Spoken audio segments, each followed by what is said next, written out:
Hey everyone, thank you for coming out to Cybersecurity and Defense in Depth. You got myself, James Cassell, and myself, Brandon Krieger here. We're here to present just what's going on with cybersecurity and keep you up to date on the leading trends, technologies, solutions, strategies when it comes to cybersecurity. So James, how's your 2021 going so far? Well, pretty good actually. I'm just pretty glad that that global weather change isn't going to be affecting us too much in Canada, where it is on the other part of the world. But other than that, I'm hoping that everyone's have had a happy new year, even though most of us were probably in lockdown for it. Yeah, no, I mean, if you're in Toronto or even in the United States, right, and we're seeing across worldwide that more and more lockdowns are happening. I'm sure if you're in the Ontario area, you're hearing about more restrictions and things are happening. So, I think on behalf of James and myself, we hope you and your family are safe, right, and healthy going through this. I know there's a lot going on in Canada as well as as we're looking at kind of the protests and things that are going on in the States. So we hope you guys are all safe as you're going through. So first, let me do a little bit of housekeeping. I just want to let you guys know we've changed platforms. We've moved over to more of a live stream platform just to help people get more information and be able to just connect. There's a chat on if you're on YouTube or if you're on Twitch. There's a chat on the right hand side. We're going to be monitoring that through the presentations. We've got a couple sets of presentations. We've got Roberto, and I'm going to go through kind of their bio, but we've got a lot of great presenters. Ask questions as you want as you go. There's going to be a lot of great information that's going to be shared through this. Just give me a second here. I'm going to show you guys just an overview of what's going to be happening today. I'm going to bring it in here. So, give me a second here. So yeah, so there's gonna be 3 presenters today. This meetup is going to be live streaming and it's going to be recorded. So just so you guys know, your questions are going to come up. There's going to be Q&A through all the way throughout. Also, we're going to have a kind of a round robin kind of team meeting after, so you can ask all the presenters at the end of this presentation any questions you have about what they presented, things, maybe questions you have about the cybersecurity industry or the technologies they were presenting. So we want to make sure that you walk away with a lot of great information. So I'm just going to go over first presenter is going to be Roberto Tang. He's a CEO of APAC for CyberQ Group, a global cybersecurity company with headquarters in Birmingham, UK. The company has presence in the UK, US, the Philippines, South Africa, and Australia. He's an experienced cybersecurity professional with over 16 years of experience in the industry. Started his career as a reverse engineer and went on to help several clients in their information security journey by helping them build their security operations and incident response capabilities. He has worked in the Philippines and in the Middle East and has worked for several multi-international companies in the past, like Macquarie Group, IBM, and Virgin. So we're going to talk about a lot of great things. SolarWinds is going to be his topic he's going to be talking about today. So really to catch us up what's going on with SolarWinds and to make sure we know what's going on for 2021 so we can move ahead. Then we have James. James and his partner are going to be doing a presentation today. James is multi-entrepreneur Canadian ambassador for an EU Commission think tank in island innovation, who has been an international speaker in an autonomous unmanned system in search and rescue, cybersecurity defense, and unmanned vehicles. And then you can see the list of qualifications and things that James has worked on, with depth of experience. The presenter that's going to be presenting with James is Jamie. Right, and Jamie Sterling, a GEMS director and vice president of SAR1, has 20 years experience in search and rescue, experience with Ontario Provincial Police, including 6 years as their provincial search and rescue coordinator. For the past 3 years, has been the owner, founder of SAR1, a search and rescue training company located in Canada. He has managed some of Canada's most challenging cases and recognized as Canadian's provincial court expert in mapping and GPS systems. Also testifying as coroner's inquest declared on an expert in search and rescue policies, an honorary Canadian Ranger with the 3rd Canadian Ranger Patrol. Jamie has provided technical assistance to numerous organizations, both provincial and national governments, where he has operational knowledge in search and rescue, has been instrumental in creating a foundation for search and rescue operations and programs. So a lot of depth of knowledge there that we're going to be working with and just learning from today. And then we got Chad and Dave. They're back again, going to be talking about what encryption and kind of what they're doing in their protocols. And here's Chad's experience, president CEO of head of programming at CEW Systems Canada. He has worked in the engineer field with extensive experience programming complex engineer software tools, formerly president of Third Day Software, a CAD programming company created of a programming user interface toolset for AutoCAD programmers called Object DCL. And then there's a website there, you can check this out, which allow programmers to easily create programming user interface tools for originally AutoCAD programming toolset called AutoLisp. And then we got Dave. He's the vice president CTO and electronic hardware engineer at CW Systems Canada. He teaches electronics engineer and has an extensive experience with security, physical hardware, network systems. Former president of IT Consortium, IBM Canada business partner as well. So you can see we have a really depth of bench here. The experts that are going to be talking here and sharing their information. So let me first bring in Roberto. I'm going to bring him into the screen here. And so Roberto, you ready to go? Yep. There we go. So I'm going to bring up your presentation, and if you guys have any questions, let me know, and then we'll just get Roberto going. All right. Awesome. Good stuff. Okay. Hi everyone. So let's dive in. We'll discuss SolarGate or Sunburst, one of the biggest headlines nowadays in the cybersecurity world, right? So yeah. So SolarGate, what we know so far. So SolarGate is the name that they've given to the attack.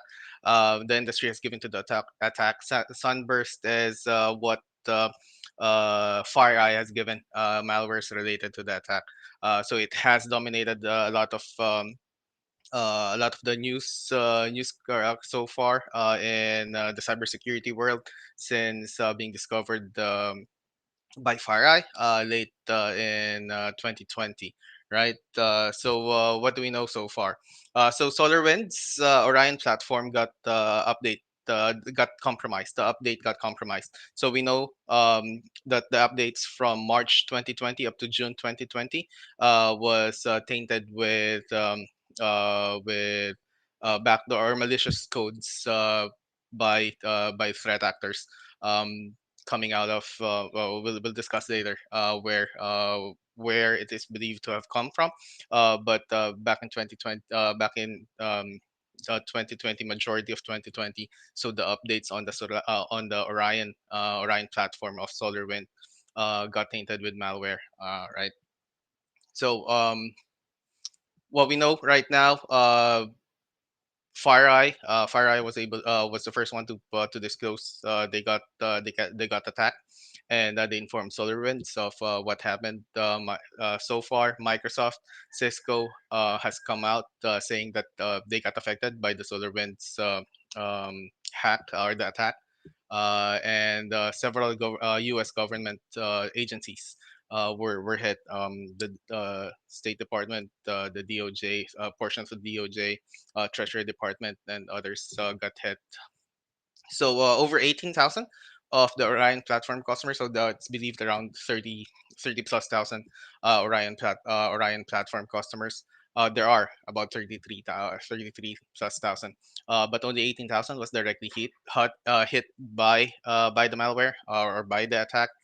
This is based on SolarWinds disclosure to the SEC. So the attack on SolarWinds really opened the eyes of the industry, of not just the industry but different companies all in all, on the risk of supply chain attacks. Because no matter how much effort, how much money you've put into securing your own environment, there's always the risk of how secure is your supply chain, right? You know, people, we did a presentation actually last November with people from the UK on cyber fringe festival, cybersecurity fringe festival, on securing the supply chain. And there are really a lot of there are a lot of information out there on the risk for supply on supply chain.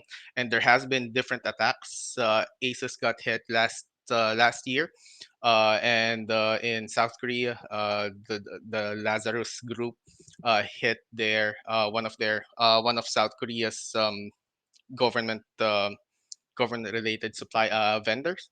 And they got hit as well on the supply chain. And there are a lot of information out there about it, but it's really this the SolarWinds attack really opened eyes on the risk on supply chains.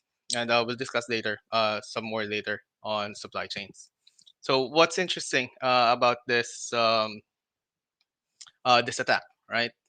So first, uh, a digitally signed DLL of the Orion platform was affected, right? So SolarWinds Orion Core Business Layer DLL, so it's a code library, and what happened was it was inserted with malicious code, right?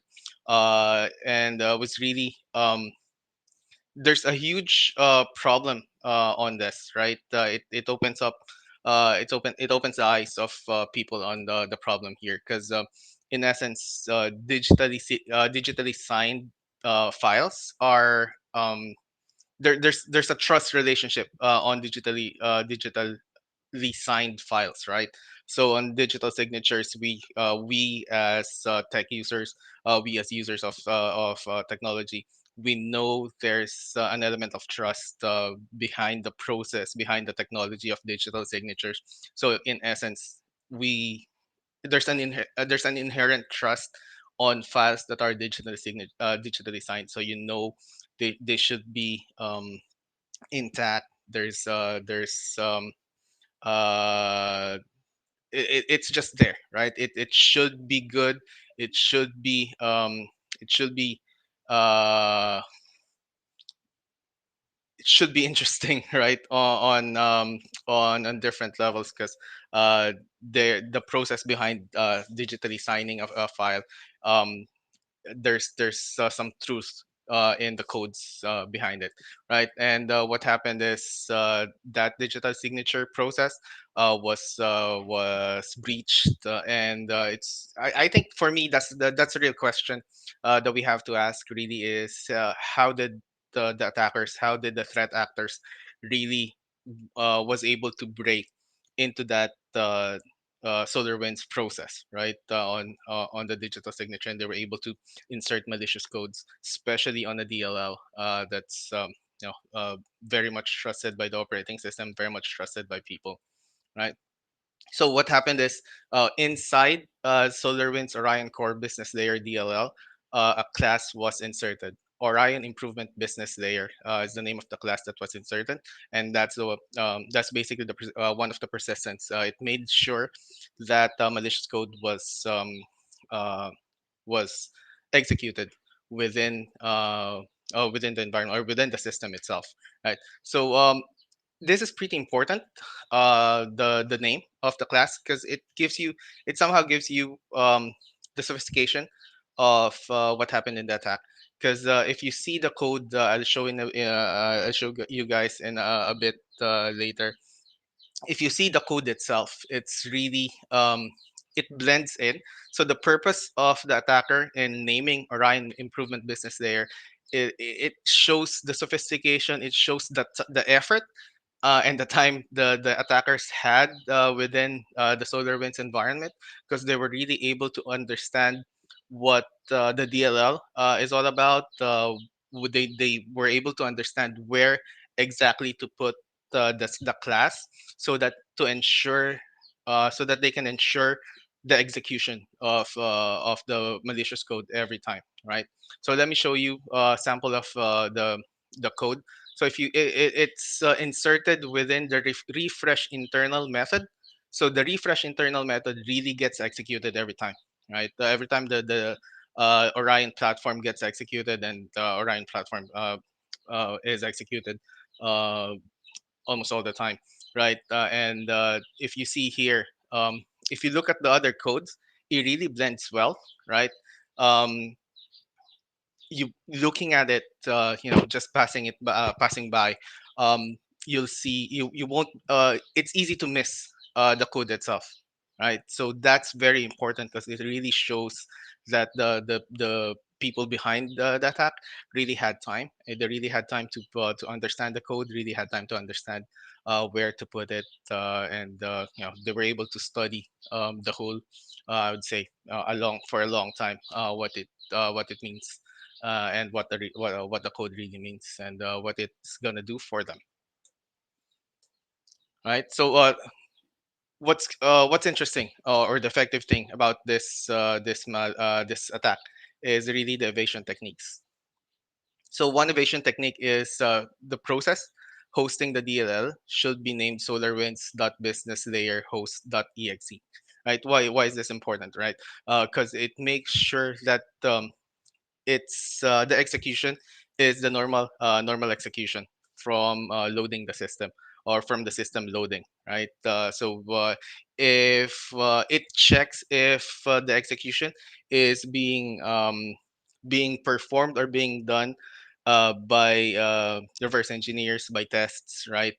So typically before not typically not before, but when I was doing reverse engineer, there's a different method. There's a way for you to execute DLL. So DLL is not straightforward like exe. You double click it, or you execute it in command prompt, and it gets executed. So there's a different way DLLs are executed, and for this specific malicious code to check if the process hosting it is from SolarWinds. So it's a check for them to see if there are debugging or reverse engineering efforts being done on the malware. So it's not gonna easily show itself up, right? So malicious DLL was written 12 to 14 days earlier. Again, it should, I mean, for a casual reverse engineer, for not so experienced reverse engineers, or lazy reverse engineer, if you may, you won't be able. It's an added layer of sophistication, or that added layer of evasion technique. You have to make sure to because it's an added step to change this characteristics for a file. So if you're not aware of it, if you're not looking for it, so it's easy to bypass this, and it makes sure that the code was really part of the normal process for the malicious code, right? So there's a 12 to 14 days dormant time for the malicious code to be able to execute.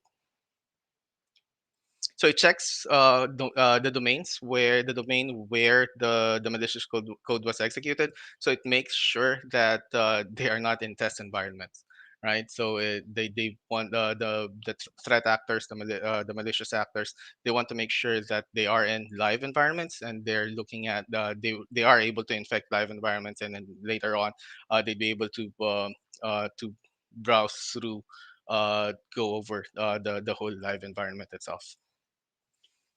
So checks for security related software. So it checks for possible installation or running process for Wireshark, autoruns, um, some other security related processes. So it makes sure that it's not being tested, right? And so that's something that the malware or the malicious code does in order to make sure that it's really running in an environment that's not being and it's not being um, reverse engineered. It's not being tested. So process hosting malicious DLL is named. Sorry, that's the same thing. So first one.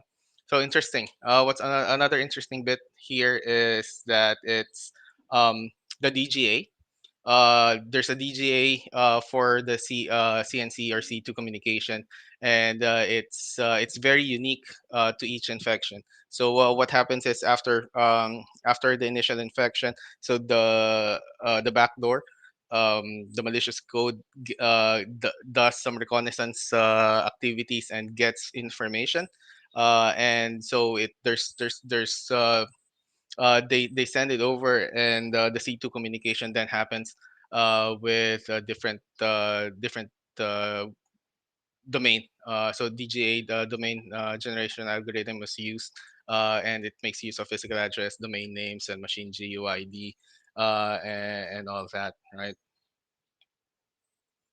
So it mimics. What's interesting here is it mimics. It tries to mimic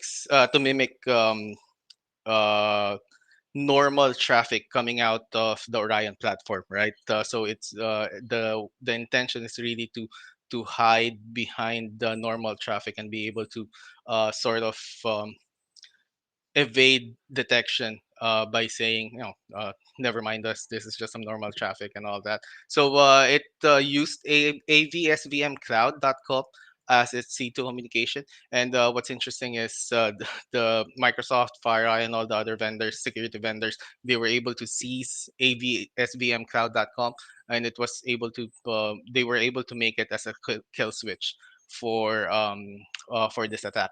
The problem, though, is of course with the sophistication of the attacks. There were several. It's bound, or it should be expected that several backdoors has already been installed, and they've already been inside the system for a long the environment for a long time. And this is just the kill switch is just for a portion of the attack itself. So another interesting is hands-on keyboard attack. So after all the infection chain, um, real person attackers were able to log in. They were able to perform different types of activities within the environment, right? So privilege escalation, exploration. They were able to do lateral movement after attacks, and the intention really with together with what happened with SolarWinds, they were able really to map out build intel with it of victims, right? The victim environment. They were able to map the network. They were able to study the target, and that's interestingly part of what we're going to discuss later, because if they were able to be there for a long time. So March until June, they were able to be to infect people. So since March, in essence, until right now, until it was discovered in December, they were able to build and study the 18,000 customers that got hit, right? And we should treat initially about 18,000 companies that are compromised already. And if your supply chain is part one of your supply chain vendors is part of that 18,000 group, then you should be able uh, to be worried and check on that, right? And they renamed AD Find. So AD Find is a popular tool to do some reconnaissance within Active Directory. And it's used on both sides, right? On the dark side, and it can be used by network admins, by penetration testers, by the good people, if you may. And so AD Find, if you see activities for AD Find, that's also that's already a hint for people to be able to investigate further. And for this attack, what happened is they renamed it so that at least they'd be able to hide their activity. So for lateral movements, they were able to use PowerShell. They're uh, part of the activity in studying the target is looking for users, looking for domain admins, looking for privileged users, and all that.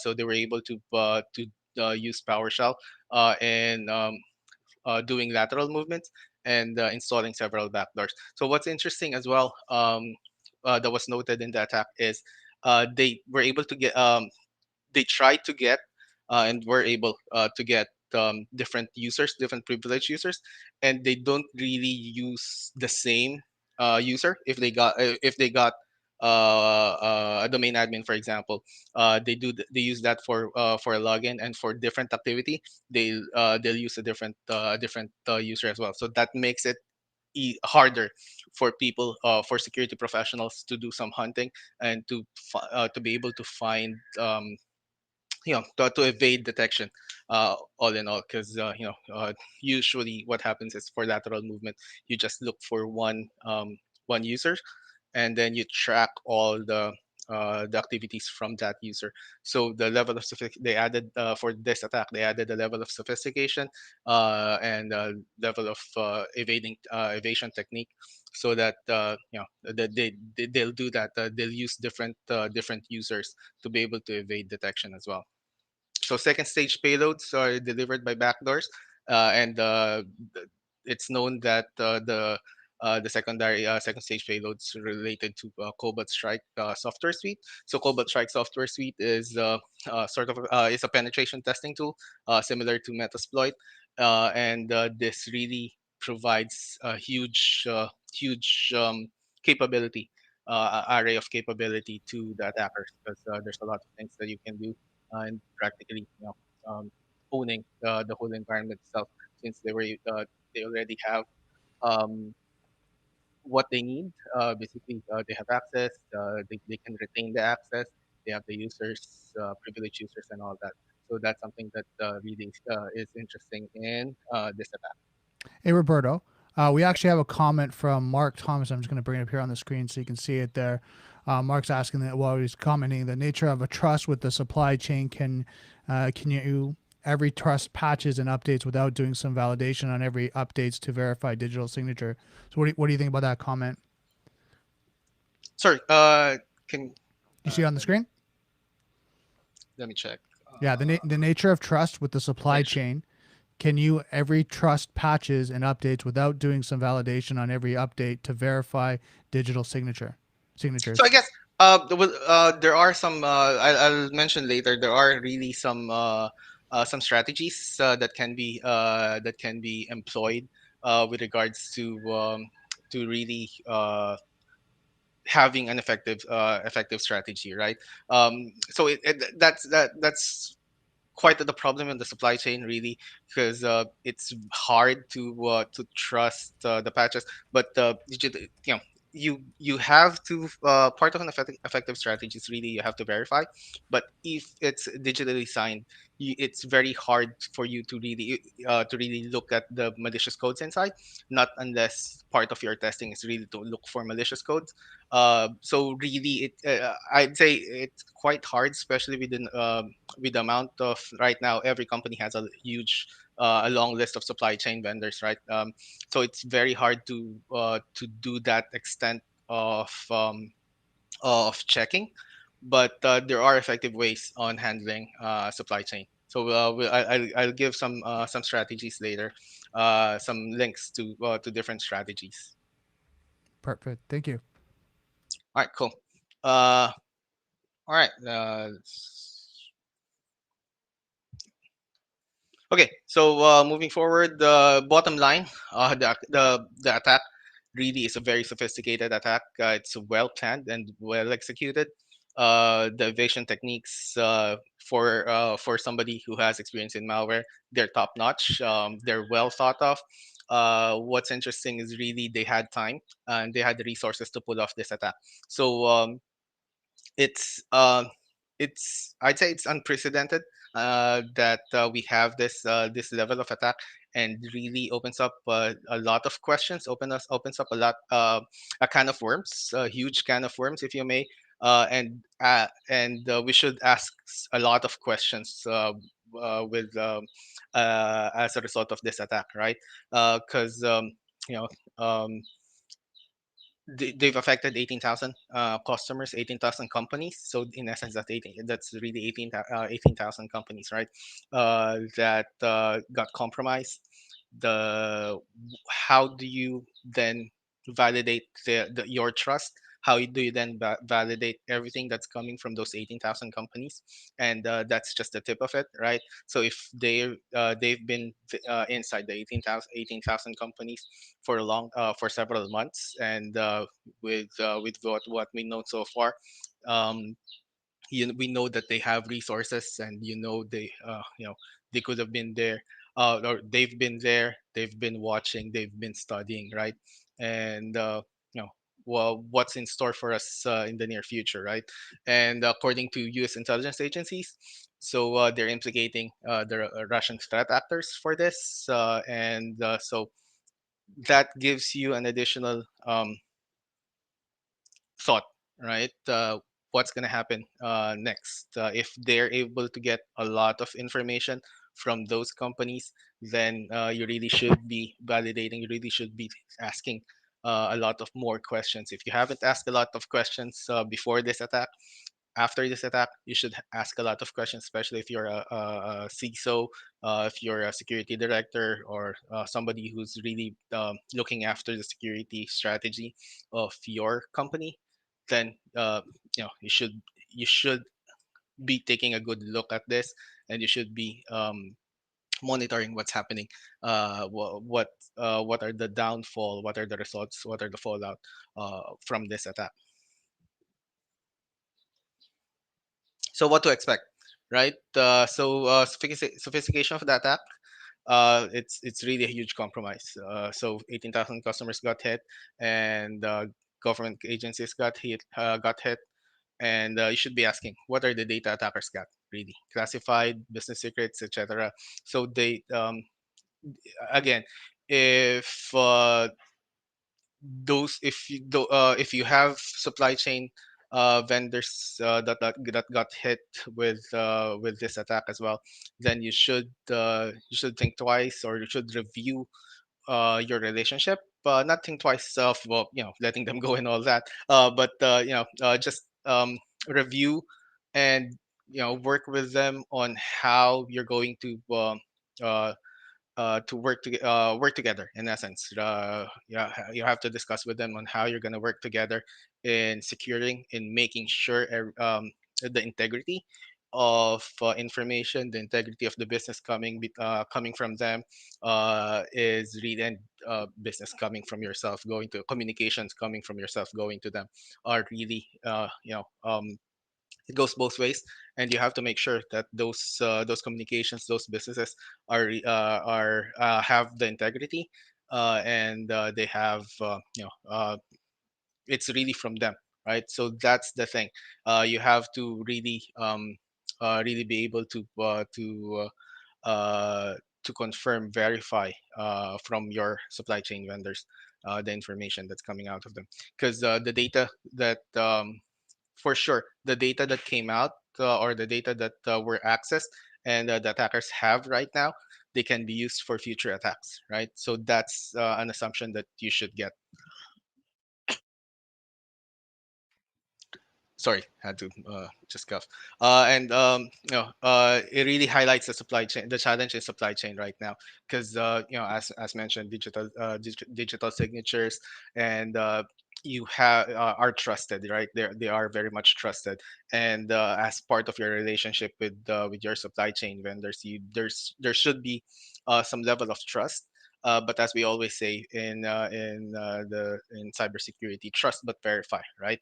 You have to have that level of trust, but you have to be able to still verify, and you have to make sure that what you're seeing, what you're getting, and what you're sending, basically, is has the integrity, right? There's still the truth, and it hasn't been tampered with, and you're really communicating with the right people.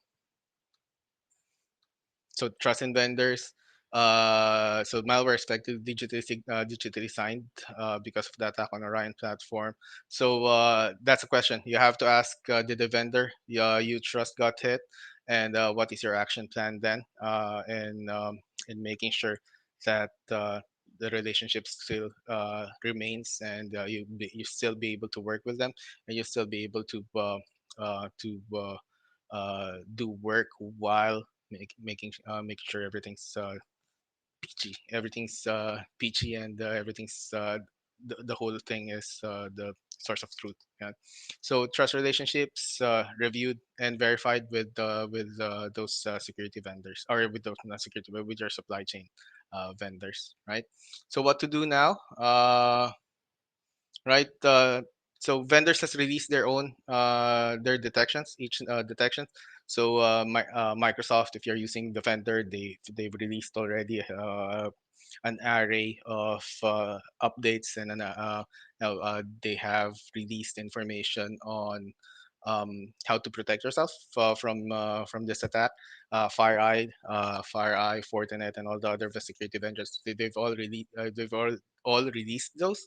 So you just have to make sure that your signatures are updated, right? And as mentioned earlier, keep going back, check for more updates. Really be interested in this attack, because this is a really huge attack, and the fallout is going to be months still. And we're the cybersecurity industry, or the security industry per se, is seeing more and more as time goes, and there for sure everything's going to be updated every now and then. So make sure to be updated on the result of this attack, right? So if you have a SOC or IR team, perform hunting activities. So there's a lot of IOCs that has been released already. There's a lot of information that pertains to this backdoor, to this attack. So it's not really just the SolarWinds attack. So as 18,000 keep on saying, repeating that a lot of companies got hit, and as a result, downstream or upstream, the supply chain, they could have gotten in already. If you're related to one of those, make sure to look at the IOCs, have your team actively perform hunting activities to make sure that you're not hit, nothing is lurking behind the scenes within your environment, right? So that's the thing, even if you're not part of the supply chain, part of the list. So if you have relationship with MSP, MSSP, check with them if they got hit, they got affected with the attack. And what you need to do is you need to make sure, or you need to know and make sure that they're doing something. They're adjusting their security policies. They're adjusting their security strategy to make sure that they don't. It won't happen again. Of course, it's hard to say that it won't happen again, but really just minimizing the risk as well. You have to know, and you have to check with your vendors, right? And review your own supply chain strategy. So that's really important right now, because the risk on supply chain is really higher than your own your own environment, right? Because even if you've invested a huge amount of money, you've invested a huge amount of effort within to secure your own environment, how secure is your supply chain? So if you open up an API, for example, to a vendor, how secure is it? And can those APIs be used to infiltrate your system, to gather information about your system and all that? So we you have to make sure there are some attacks really that's happening, or not attacks, but really um, your digital footprint on the web. You have to check it, because even if you do penetration testing within your own environment, there are information out there in the around the web where that may point to you, right? That where you're not aware. You might have some some user access credentials in GitHub, for example, that was unknowingly published by one of your employees. Or there are vendors uh, that opens up information, that opens up access to your business, to your clients and all of that. So there you have to make sure there's a different strategy to that, because even if you do penetration testing within your own environment, you're not so the penetration testing looks at the perimeter of your environment, but you have information outside, all over the web, all over the deep web, all over the dark web, that may be able to affect your own environment or your own business, right? So we actually did the as mentioned, the presentation last time on managing supply chains. And this you can take a look at the links. DHS and NCSC has released some information strategy on what you can do in securing your supply chain, right? So these are things, information that you can look up after our discussion. So yep, you can look us up, cyberqgroup.com. That's our website. Send me an email if you have any questions after this, and my LinkedIn. You can contact me via LinkedIn as well, Roberto Tayag. And the CyberQ Group did a white paper last time on securing supply chain. It was last year we did it with some of our partners listed below at the bottom of the presentation. You can send an email to the team at cyberqgroup.com if you want to request for the white paper. Just mention cybersecurity meetup, so you're able to see the information from the cybersecurity meetup. Right. That's it for me. Any questions? Let's bring this in. They're saying maybe you want to refresh your video. I think your video and your audio is a little out of sync. So if you just want to turn off your camera, turn it back on. Okay. Yeah, Sure. just really kind of refresh the sync, and then we can. There's a few questions. I think 2 questions from Mark. So if you want to just refresh your camera, we'll get you going again. All right. So for a while.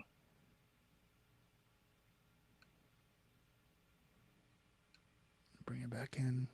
So yeah, so Roberto, so we have one comment from Mark again. Beautiful attack based speaker comments, DL signatures, infections, and the use of different admin accounts to do the security events. They learn from defenders and punch holes in the defenses. Yes. Really. I'm not sure if it's good to mention, but it's really a beautiful attack. And I myself, as a security professional, am really um, amazed at the level of the sophistication of the attack, and really, I admire their technique, and it's really something that the security industry should learn from. Perfect. And then Mark also, he's very active here, which is great. Can you post the links on securing the supply chain? So what's the best way to get a hold of you to be able to get that information? Right. You can, if you want to request for the white paper, just send an email to the team at cyberqgroup.com. So the our team, somebody from our team will be able to link you up with the white paper. But on the links from NTSC and the DHS, I'll post it in the chat. Okay, perfect. Now, I got a couple questions, and give some people some time to come up with some questions about on their own. So, if you're an organization right now, what's the first thing you should be doing? Like, you're still going to 2021. This is still active. What should we be doing right now? What you should be doing right now is really assessing. You should be assessing your security strategy. As mentioned, you should be assessing your supply chain strategy. Uh, Even if you don't, even if you didn't get hit, even if you don't use SolarWinds, you don't use the Orion platform, you might, uh, you know, Microsoft has released, even though they've mentioned that no Microsoft client was affected. Cisco mentioned the same thing as well. But really, it's hard to, because of the level of sophistication, the level of the attack, the depth of the attack. You should be asking more, and you should be reviewing your strategy, your security strategy, because this opened up a lot of kind of worms, and down the line, upstream, uh, somebody, somebody, not, but you have relationship to, Mm-hmm. got affected, and that in turn may, they may have information that relates to you already. So that that says a lot, and so that's why you should really review your strategy right now. Okay, so talk a little bit like maybe people and we have different people of different levels of experience when it comes to cybersecurity. Talk a little bit deeper about what's the supply chain. What does that really mean? Like when you talk about supply chain, like what are we really talking about? Yeah, so supply chain right now. Part of doing businesses, right? You have different vendors. You don't really for manufacturing, for example, you don't really do uh, you might do the manufacturing, but ve- uh, you have vendors where you secure your raw materials. You have vendors who does your equipment and all of that. So those are your supply chains, right? If you're a company that sells software, you might be outsourcing your development. You might be outsourcing your sales and all that. So that's the strategy nowadays for different companies. Of course, is really to be very um, we hedgehog approach, right? You stick to your strengths. You stick to your business plan. So if anything that's not part of your core strategy, just outsource it, Mm-hmm. right? And that outsourcing is mainly your supply chain, right? From your raw materials up to your sales or strategy, or if you do online markets like Mm-hmm. Amazon, you sell in Amazon, you sell in um, if you guys have Lazada or Shopee, those are the markets here in the Philippines, then you that's downstream. You're working with people downstream. So that's a supply chain basically. And since Mm-hmm. you have relationships, trust relationships with all those, so you give them information, you get information from them, two-way communication, right? So that's what it means, and you really have to review what's happening there. Okay, so does that make sense to everyone that's kind of watching right now? If you have any questions about the for clarification, let me know. From my point of view, and just to clarify, from what I've heard about, the supply chain management, you're talking about like downstream liability. So like for FireEye and SolarWinds, everyone that they manage now has, the downstream liability that they've been affected because of this, that they've managed and that they control. Then upstream liability comes down to like if I'm a smaller company working with a larger organization, there's upstream liability that way. And then, like you said, to clarify, anyone that's really kind of managing or has some sort of solution or technology that they're integrated with your company that potentially has access or is utilizing or is being managed by SolarWinds. So kind of give that just kind of the broad strokes. That kind of helps to kind of clarify, as when you're looking at these scenarios, that's really kind of how it's drawn out. And we're still looking, and correct me if I'm wrong, Roberto, are we still looking at the level of impact right now and how many people are affected? Yes, yes. There are several updates already since the discovery back in early December, right? Late November, early December. Right now, huge companies, small companies are still looking at it. They're still looking at the related malwares, the malicious codes. They're still looking at it, and they're still looking at who got affected. And there are still going to be information coming out in the months to follow. Wow. Well, yeah, it's pretty crazy. Well, thank you so much, Roberto. Anything else you want to let people know? I think that's it. You can. I've posted my details. If you want to contact myself, if you want to contact CyberQ Group, and ask some more questions and see how we can help you guys out. I think that's all good. Perfect. Okay. So yeah, thank you so much, Roberto. Just hang around in the lobby. We'll bring you in at the end, and then we'll just have a kind of a round table discussion. All right, sounds good. Sounds good. Thank you. So now we're gonna bring in Jamie and James here. Give me a second here. So you guys ready for your presentation? I think so. Okay, perfect. I just want to make sure I got this up here for you guys. And then, yeah, when you guys are ready. This is working fine.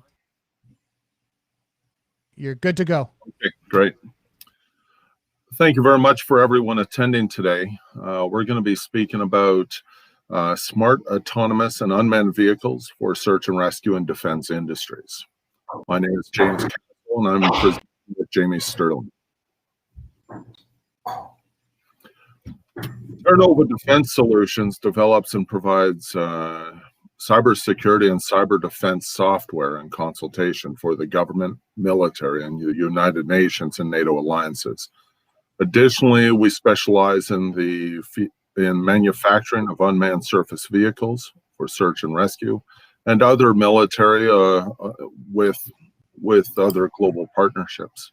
My name is James Castle. I'm President and Director of Cyber Defense and Unmanned Vehicles of Terranova Defense Solutions.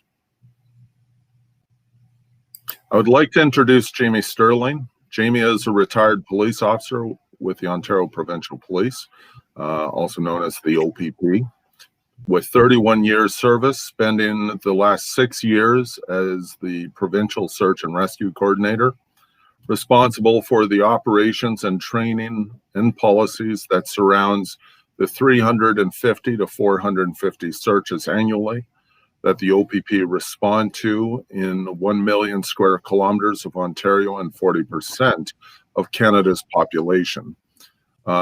He is a subject matter expert and aide for this presentation. This presentation will allow you to have a better understanding about unmanned vehicles in the world today and how this technology will reflect toward the future challenges ahead, both good and bad. At the end of this presentation, you will have an opportunity to ask or email with your questions if you have any. Following our presentation, there will be a follow-up presentation and continuation of this technology being done by CEW Systems Canada and a do not want to miss on drones and cyber defense communications.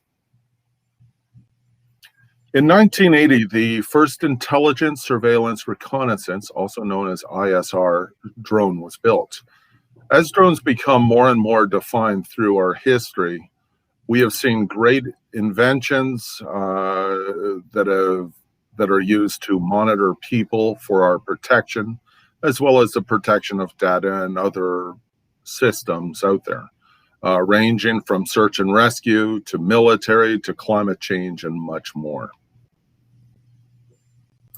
Detailed studies have been done about drones and how they can help humankind in many of the day-to-day needs that we have. Today, the world looks at the delivery of packages through autonomous drones, and for some, this is of grave concern. The questions we should be asking is, what happens if a drone is hacked and targets people instead of fulfilling its purpose? And how can we prevent this? People have begun to attack drones or steal its data to be sold for intelligence gathering and more. This is happening more and more and is in the news regularly. Some of the things that may occur, for example, on the 5th of August 2018, many of you may remember in the news that an assassination attempt on President Maduro when 2 drones detonated explosives in Caracas. These are some of the ongoing concerns about drones in the world today. Due to the ongoing threat of terrorism by drones, a new development was made called counter-UAS. This was designed as a preventative tool for unwanted drones in any given area. Counter-UAS systems may have hurdles to overcome, but there is a need for this type of system for airports and other places where regular transportation occurs. Prisons, for example, have huge problems with cell phones and drugs and contraband being dropped into prisons by drones, amazingly. As our world developed since the early 1980s, the need for new technology for our military increased with a larger aerial vehicles that were built a new future of drone tech. Outside of the world of military drones and the need for our protection comes unmanned vehicles with artificial intelligence for search and rescue. There are many styles of drones ranging from multi-rotors to fixed wing to ground to air to sea, ranging from nano size, which is very small, to large scale drones, which can weigh over 2,500 kilos, also known as high altitude long endurance for air, or specifically more to tank technology, or a number of other applications that is currently available, which we will cover in this presentation. Our world is a wonderful place and people can create magnificent technologies. Concerns have been raised if the technology we are building is for the benefit of us or for others. For people who wish to control our lives and obtain valuable data from the air and ground. As drones can assist water bombers to drop their loads on uncontrollable fires and agriculture for spraying or crops for infestation, are some of the variables of how drones are used today. As the world evolves, so do our drones. Today we have unmanned surface rescue vehicles, also known as USRVs, such as the Rescue 1 and TN-75, which are naval drones that Terranova defense sells globally. Drones can play a strong significance to our futures, but can pose a serious threat with the use of artificial intelligence and other technologies that can hack these operations on a battlefield or even above a major city. Drones today will become our future. How we use these drones is up to us. People and together we can develop this technology to protect us from the ongoing effects that affect us all, right to climate change. Many of these involve around disasters now coming from our environment and so many other areas. Drones are being used to detect COVID, for example, in people at airports and borders and many other places globally. Similar to this would be a tethered drone system, which is used at Pearson International Airport. And this is something that most people wouldn't be paying attention to, but it actually detects your heat signature and is able to identify different health concerns, which normal detection would not be possible. These drones are protecting us and our safety from those who may be sick or may be at risk from others who are not even aware that they could be sick themselves. Drones have a very positive use and can also detect and protect our cities as advanced warning systems from climate change, disasters, and imminent threats, including cyber attacks and other cyber threats. Commercial autonomous vehicles over the next couple of years will see the growth of larger markets when being used to limit social distancing from the effects of COVID. How will autonomous vehicles deliver and develop over the next decade? What new and creative things could happen? As the world evolves, so do the drone technologies used by the government, military, and new concept companies and manufacturers. From nano drones to unmanned surface and ground vehicles, the future of unmanned vehicles are here. It was in the mid to late 2021, GEMZERD is planning to do other search and rescue exercises utilizing such technologies from land, sea, and air applications, which are things that we are going to be covering. Jamie Sterling is going to continue from here and to start to talk about drones for specialized tasking in search and rescue and going from there. Jamie, all yours. Thanks, James. In search and rescue, we search for the clues, not actually the missing person. And when we're out there, our mission is to find the person in as quickly as possible and in the best possible condition. Our searches are systematic and they're coordinated. It's important that not just one tool is responsible to aid a search manager at a search, but rather the whole toolbox. Today's modern SAR teams are trained in theory and tactics in SAR. Unmanned vehicles are modern SAR resources that are in that toolbox. Unmanned vehicles could possibly deliver supplies to the search team in the field, first aid kits, radio supplies, acting as a radio repeater. It could also take pictures and create a mosaic image of the search scene and be imported into a mapping program. Or it could simply use that mosaic to record the clues that were left behind by the lost person.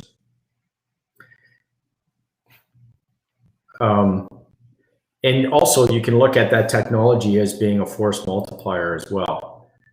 Now, our use of data in SAR can take place in many ways. Traditionally, we used a cell phone tower. A cell phone ping would be the data considered data 5 years ago. Well, that's rapidly changed. Back then, that cell phone data or the GPS coordinates might get you within 100 meters, or it might get you within 8 kilometers of point last seen. So in one case where we used the UAV as well as a cell phone ping in Eastern Ontario, we're able to plug in the coordinates, and the actual UAV drone operator flew to the coordinates blind without the use of maps and looked down and through some movement found his actual lost hiker. Now, data can come to us in other ways as well. You can see the image on the right there is a thermal image used to locate a person that's lost in a cornfield in September. Now, flashing back and forth between the different thermal images, they're able to see which thermal image works better, whether it was red hot, black hot, color hot, and they're able to use that interpret the clues left behind by that data there. Here you can see the missing persons in the lower right corner of the image, and you can see the searchers up above. So that not only is the UAV operator able to send the location of the lost person to the searchers, but also direct them in there as well. On the image to the left, you look at that, and it's a bunch of it's a swamp, and you can see those lines there. It's a different form of data. Traditionally, we would look at it and go, "Hey, we don't see our lost person there, away we go." But we can see there's something there. You can see those lines, and those are in cattails that are 6 to 8 feet high. And those are clues that are left behind by the searchers. And so if the searchers are leaving that path in the swamp, then we know our lost person would have left those clues behind as well. So we would have been able to determine from that their time approximation, and which way they were traveling, and also what the weather is like there at the time. So combining different data sources together brings us into what I like to call the science of SAR. We're able to bring in streaming different uses of data to help determine where our lost person is or isn't. Now, if we move on and we go into the maritime environment here, you can imagine on the Great Lakes or on the oceans, on the Great Lakes here in Canada and the United States, very calm days is waves of 3 to 5 feet in height. So you can imagine in a marine rescue how the use of tethered drones would greatly benefit the SAR responders there. Quite often they're running against time because it's transit time for the vessels to get on scene, but usually they can offset that with aviation assets that go there. But with a tethered drone, you can imagine the visibility and the probability of detection would increase immensely versus standing on the deck or a bridge with a set of binoculars looking for a bobbing head. Okay, next image there, James. So when it comes now, we've heard quite a bit about global disasters, natural disasters, and traditionally technology, it's an all in, it's all tech solution, or and that tech may be old wildland firefighters going in there, combined with some water bombers and working in totally different areas for safety reasons, of course.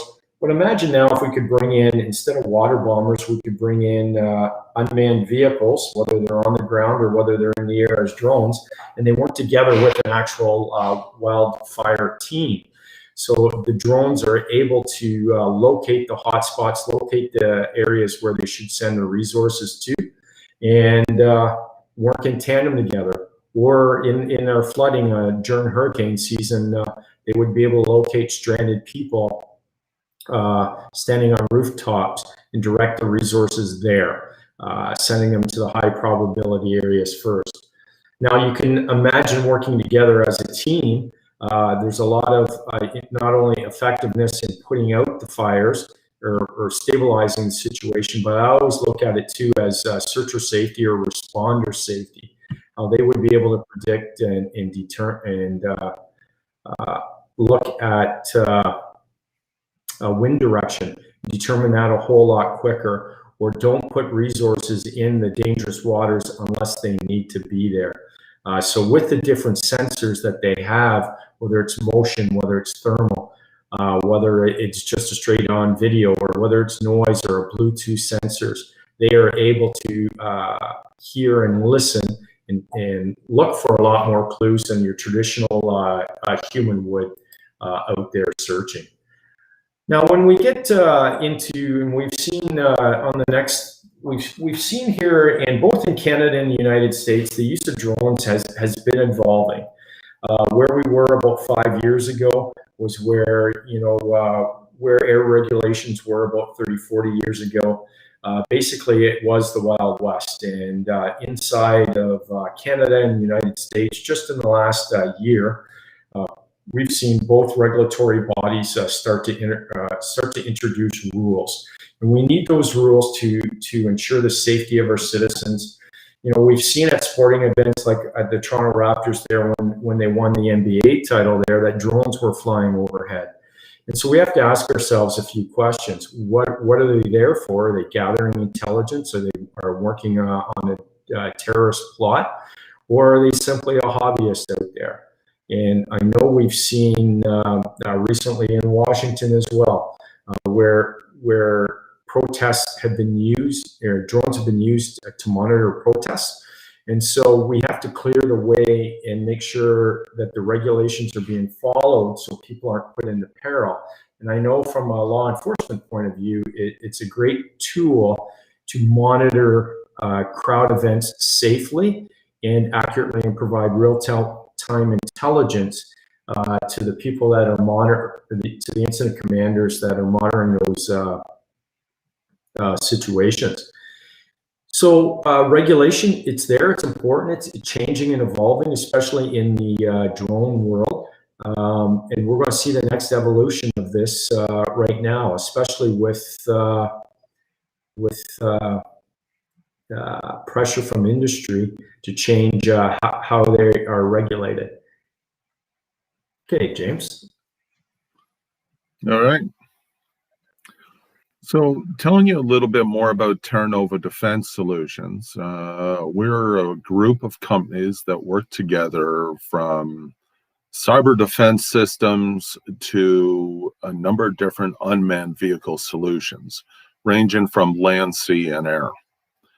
Terranova Defense Solutions tagline is about saving lives through technology.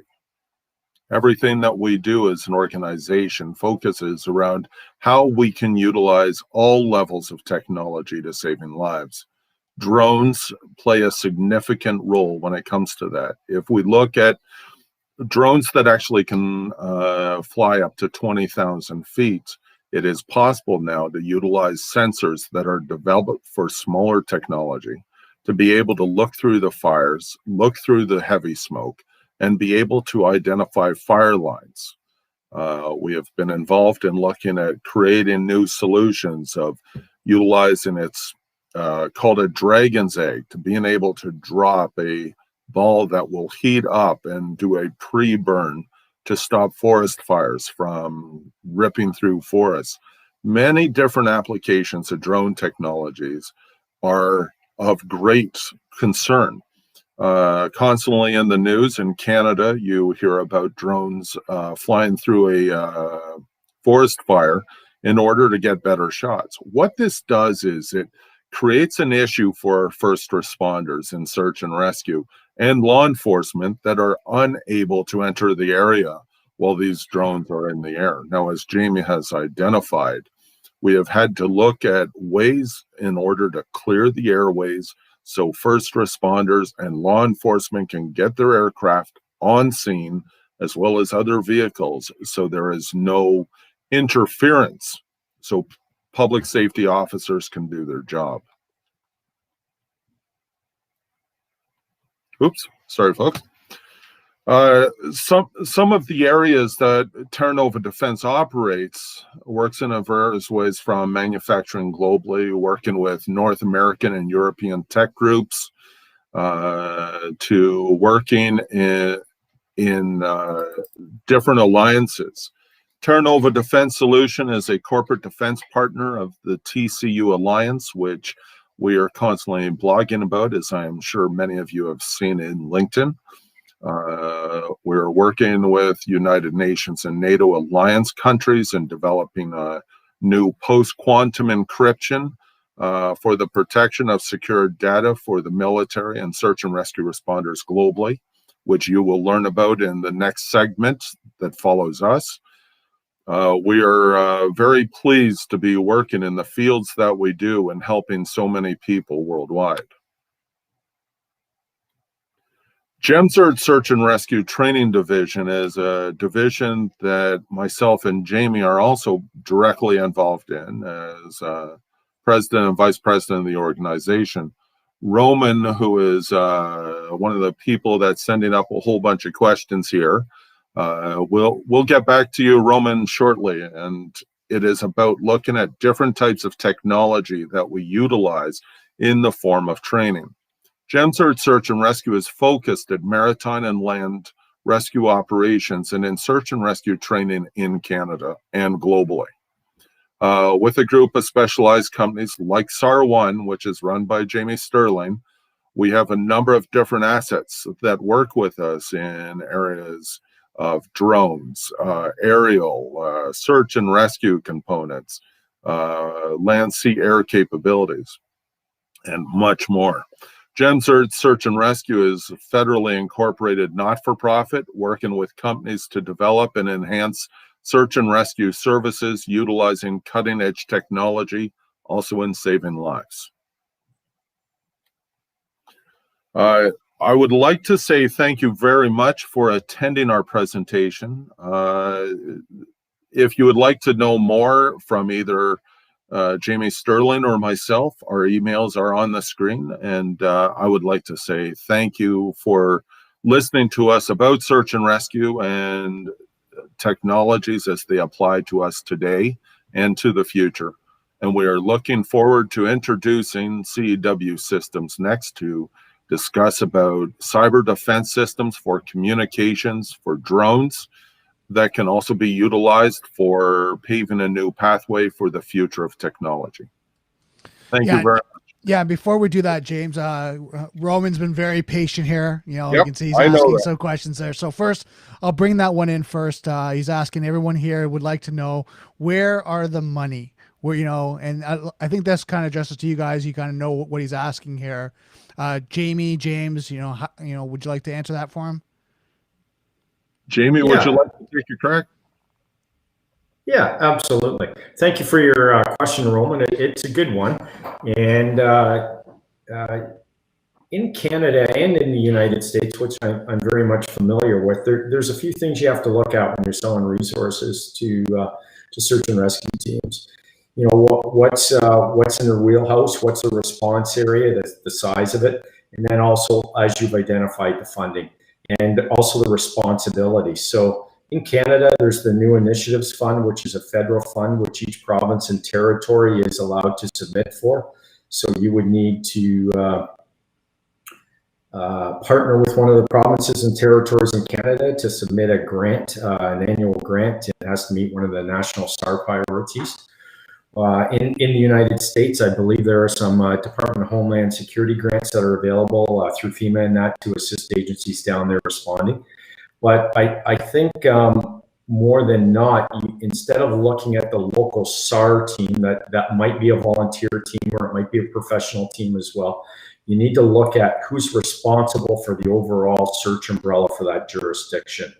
So is it, you know, like in the province of Ontario, where I believe you are, it might be the Ontario Provincial Police, where you might want to look at seeing if they have a need for it, or a Toronto Police Service, where you know their search area is going to be smaller, so a resource might be better used in that capability.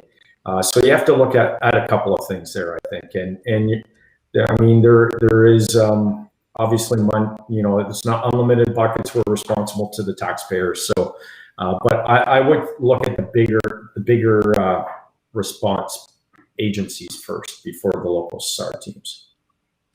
Okay, perfect. And then I think he had one more comment here, and I'm just bringing this up here.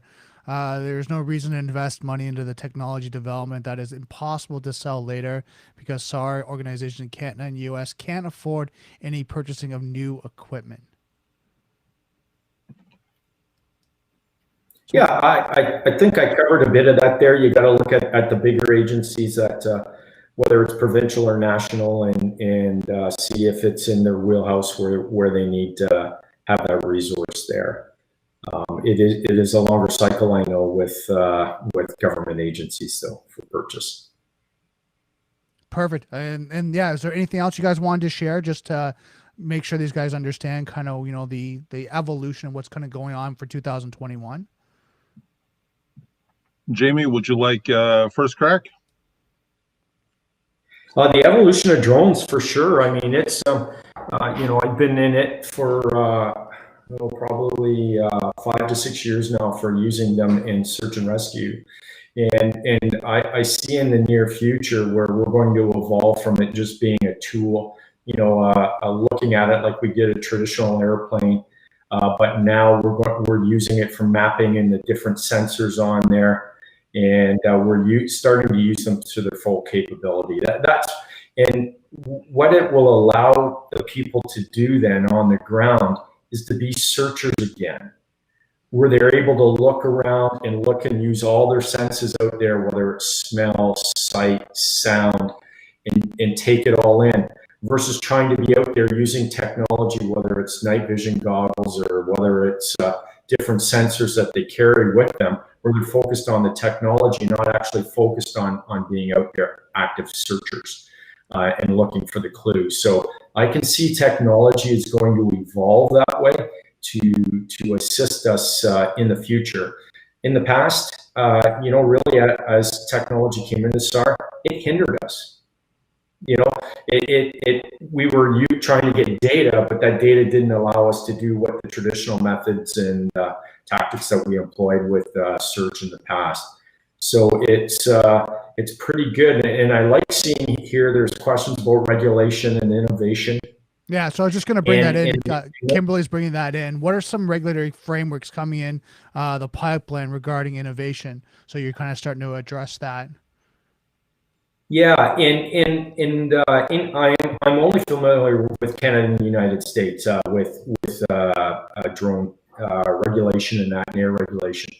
But as UAVs have changed, what they're able to do, then they're changing.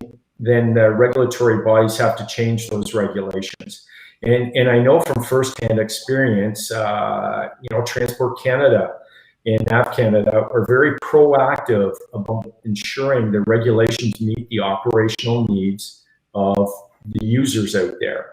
And that's where we've seen that in the last year and a half, Canada has changed its regulations to start to meet the needs of industry. And we have seen that in the United States as well. I know right now the US the FAA issued a bulletin that they're going to have they want to start with UAV drone identification, beacons that will identify like a license plate for a drone that can be read on the ground.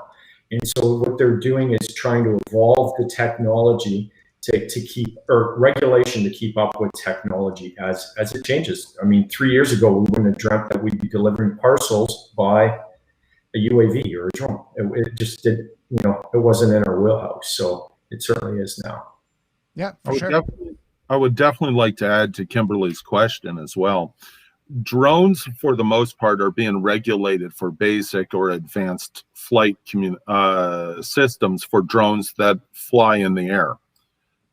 In regards to drones that are on the sea or on land, there are actually no regulations.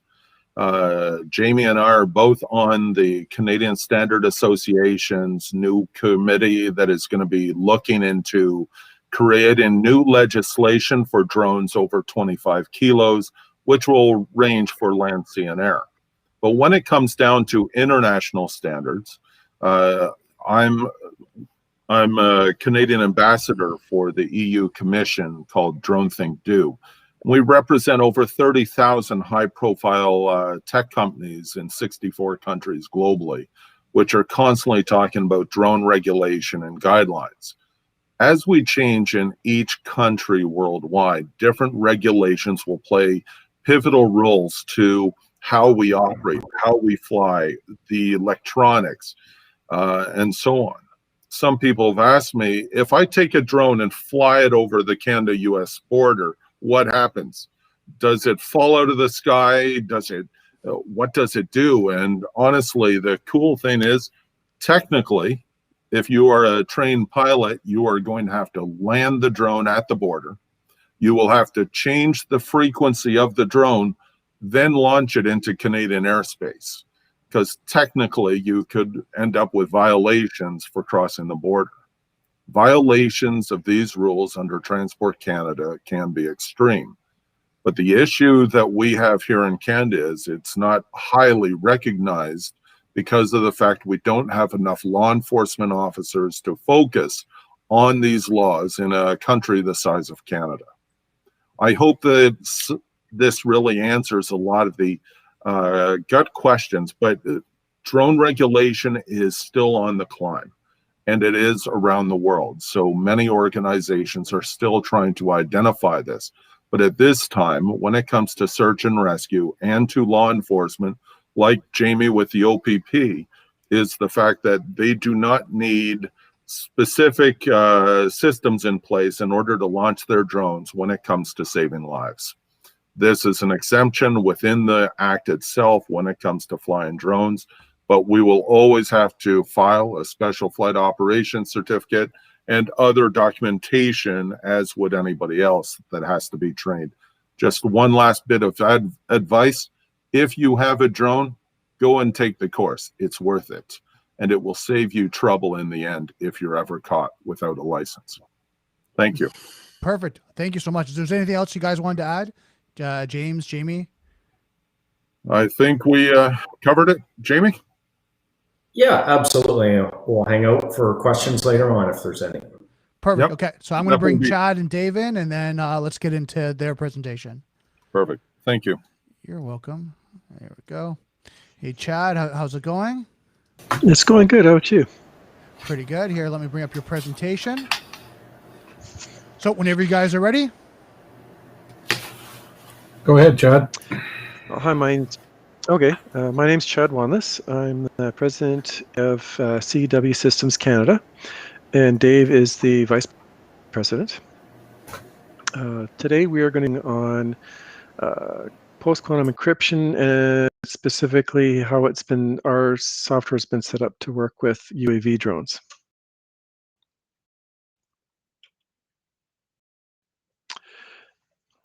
Small correction from the introduction that Brandon gave us. I was with a company called Third Day Software. We have a site for this new company, which is cw-s.com. So about us, we're based in Saskatchewan, Canada, and a remote office in Ontario. We have experience in software programming, encryption, software and hardware, and electronics engineering. I'm a software programmer and engineering technologist, and Dave is electronics engineer and part-time college professor, former president of the IT consortium, IBM Canada Business Partners. As you may have heard, on December 3rd, the Chinese researchers had announced to the world they created a photonic quantum computer that was essentially 10 billion times faster than Google's quantum computer. So this has taken the world by a bit of a shock. We didn't the advancements to happen this quickly. So there was a part inspiration that caused our encryption called bisymmetric encryption to come about. When I ran the other software company, Third Day Software, we had created this user interface system that allowed you to create dialog boxes that would run inside AutoCAD. And we had put in a trial flag into the software so that you could download the trial version, play around with it and try it, but it would give you this annoying pop-up that would give you the idea that, or give you the incentive to go ahead and purchase it if you want to get rid of the dialog box or this trial notification. And someone had hacked it within a year. Now, I had used the standard Microsoft MFC C++ encryption system, but they had hacked it within just a short period of time. And so I had to create a specialized flag that I did some encryption on that I had to create. That was the first part where we had come up with this idea of more thorough encryption.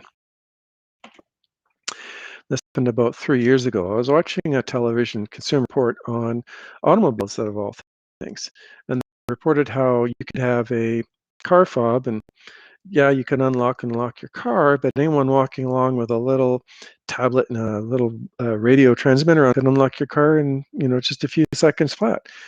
And I'd realized at that point that if I had introduced a handshake with the encryption I'd created 15 years earlier, that would allow me to make a handshake that could be sent via radio without worry of interception, recording, and reusing. So UAVs, Internet of Things, IoT technologies, they all rely on radio transmissions. And of course, anyone can intercept and record a radio transmission. So how do you set up your encryption so that even if someone is recording it, you have to set it up so that they can't send those signals to get your drone or your vehicle to do something that you don't want it to do. So our encryption, called bisymmetric encryption, is how should I put it? It is a system rather than just a simple little encryption handshake. We actually have a built-in password manager. So in the case of someone using a Wi-Fi on a cell phone or a smart device like a tablet, they can use the built-in password manager, which expands your simple passwords, which may be really simple or repetitive. People often use their passwords over and over and over again among many different corporations. This manager is set up so that even if you use the same password, it always uses information from your device and information from the software provider. So if you have one program, say on a Google, and one program on an iPad, they'll actually produce different unique expanded passwords.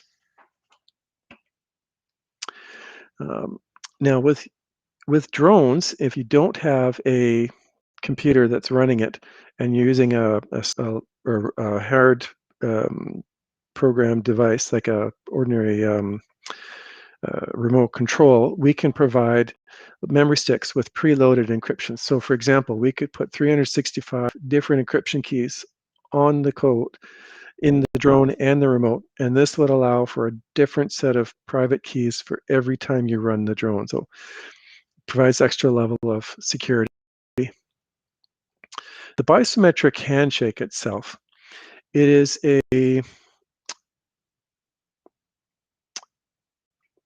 it's a system where we've set up a hybrid of asymmetric and symmetric encryption. In this particular case, you have the remote and the drone, and they're going to basically exchange a set of information to pass a public key via private keys. So it starts out by selecting, in this example, one of 365 keys. It sends a user and the key index saying which of these 365 keys and a challenge code.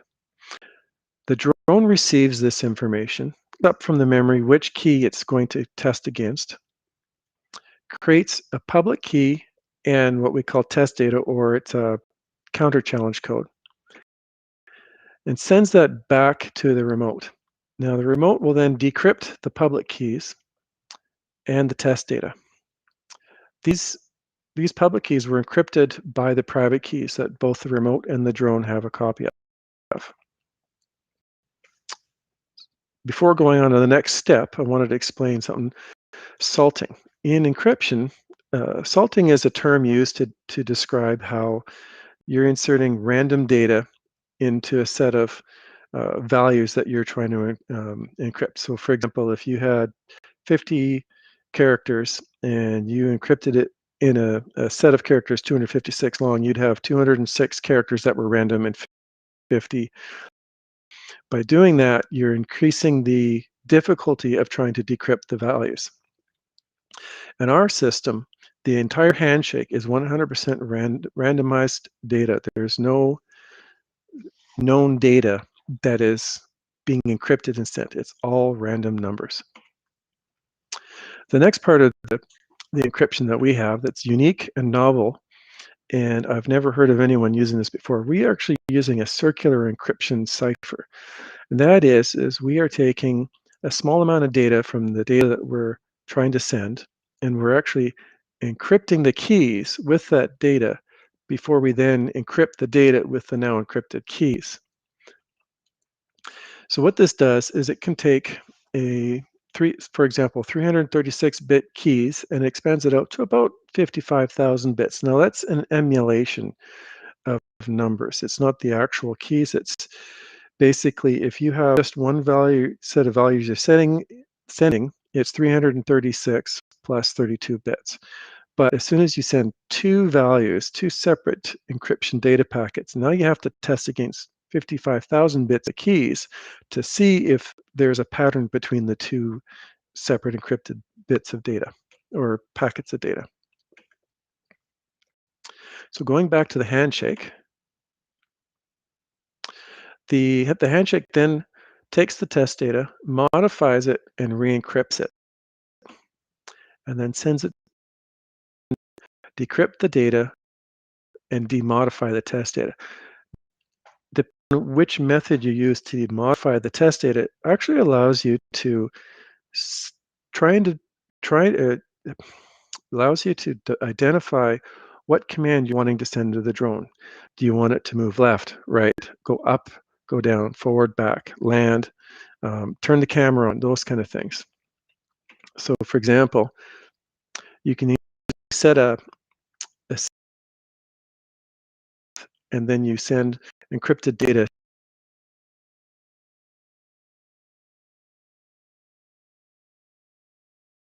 to just the camera, and then you can send the values of what is the focal length, what is the angle, what is the rotation.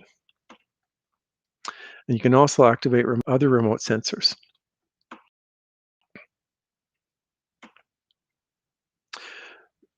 Now, once this is all sent and it's demodified the test data and it knows which command you're actually intending to identify for it to act on, it can then send back a test confirmation code to make sure that there wasn't a miscommunication, or let's say the drone's at a long distance and the data doesn't get there quite right. By this way, you can confirm whether or not, or the remote will confirm whether or not it was intending to do that. So it's a good feedback. And then once the confirmation is completed, both the remote and the drone are then free to send encrypted data back and forth using the now exchanged public key. And every time you activate a new command, a new set of keys is sent. Now, for computational results, we did a number of tests. In this particular case, we did a test on a computer that was running at about 3.1 gigahertz, and we were doing the 330-bit encryption key. Now, this is a key exchange where the remote sends information to the drone, it re-encrypts, sends back to the remote. So it activated and and ran in each step about 0.07 milliseconds, 1.8 milliseconds, and 0.069 milliseconds. In cycles, it was 200,000, 600,000, and 225. The cycles is an encryption method that they determine how fast something runs. So on my computer at 3.1 gigahertz, the remote may have run at 0.07 milliseconds, but on a 1 gigahertz computer, it would run at 3 times that. It would be 0.21 milliseconds. So that's why you list things in cycles, so you can determine what is the speed of your machine, of your computer or your device. Divide the cycles by that speed, and that tells you how fast it can be encrypted or decrypted.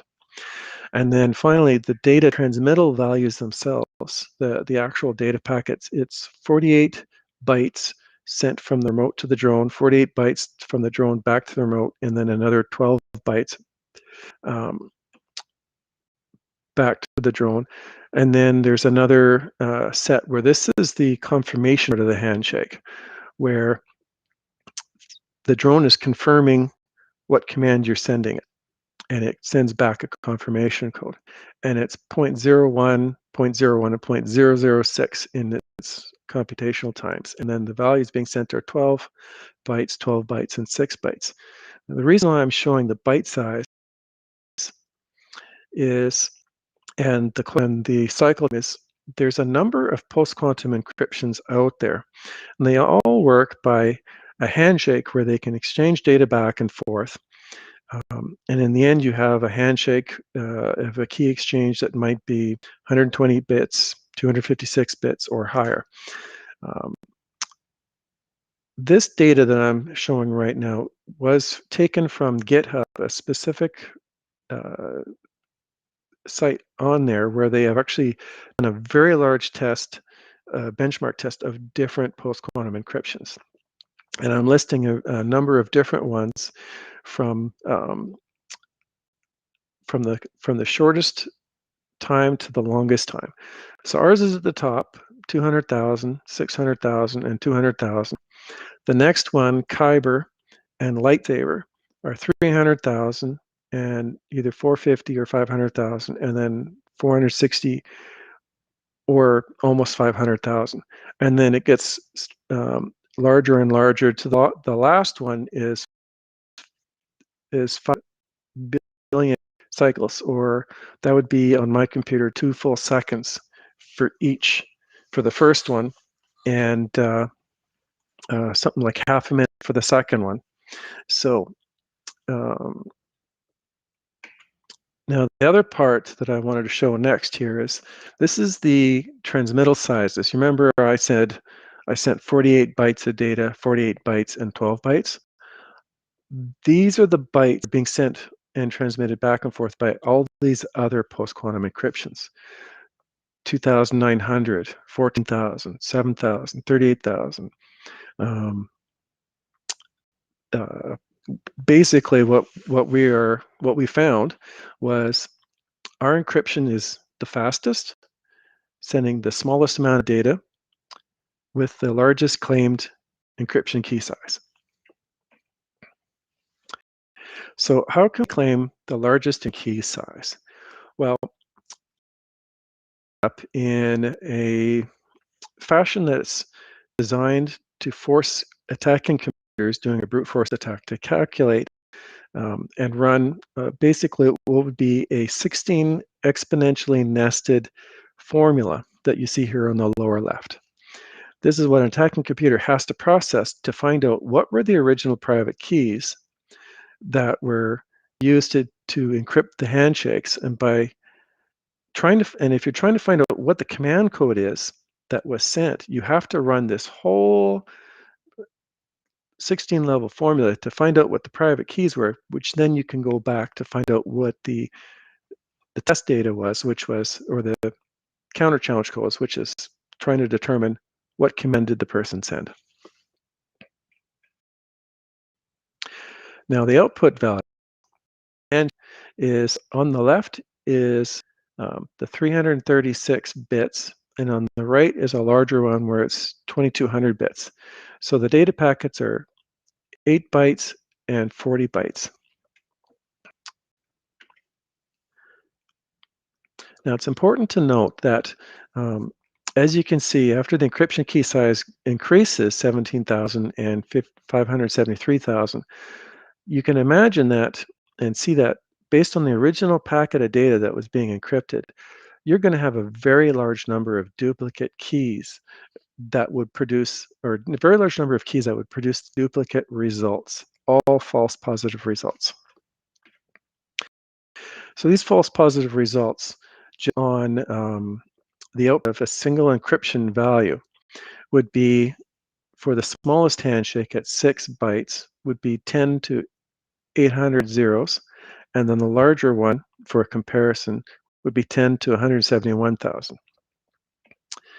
Now, the next step, going further into that, deeper into that formula, you then are testing your handshake values of the challenge and the public keys, and you're getting 10 to 500 million zeros, and then 5 followed by that, or 10 to the power of 5 by that number. And then the final one, when you find out or try to find out what were the original private keys that both the remote and the drone had, you're getting 10 followed by 414 billion zeros, or on the larger one, 10 followed by 873 quintillion zeros.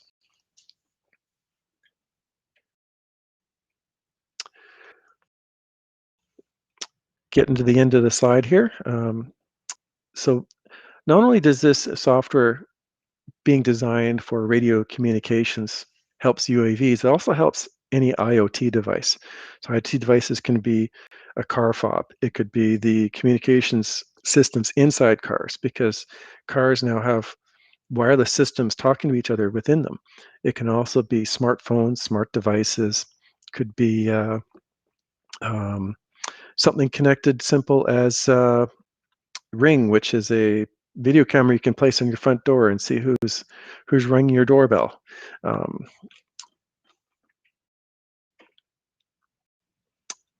And if you want to know more, you can go to cw-s.com. We have prepared a few videos that we put up on YouTube that go through and explain the software and how it works.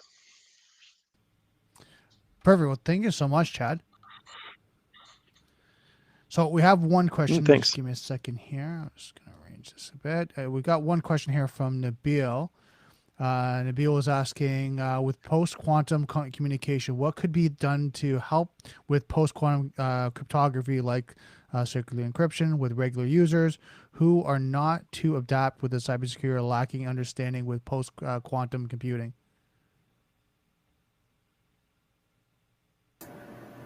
Is there a way to make it it more accessible to them?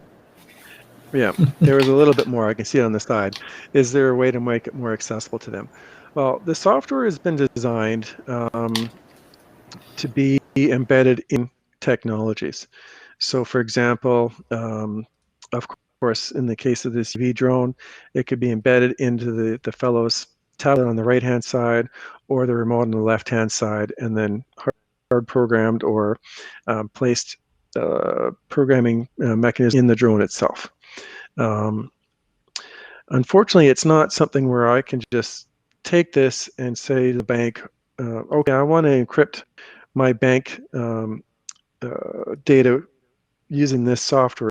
You're kind of stuck with whatever the bank provides in the app on your cell phone.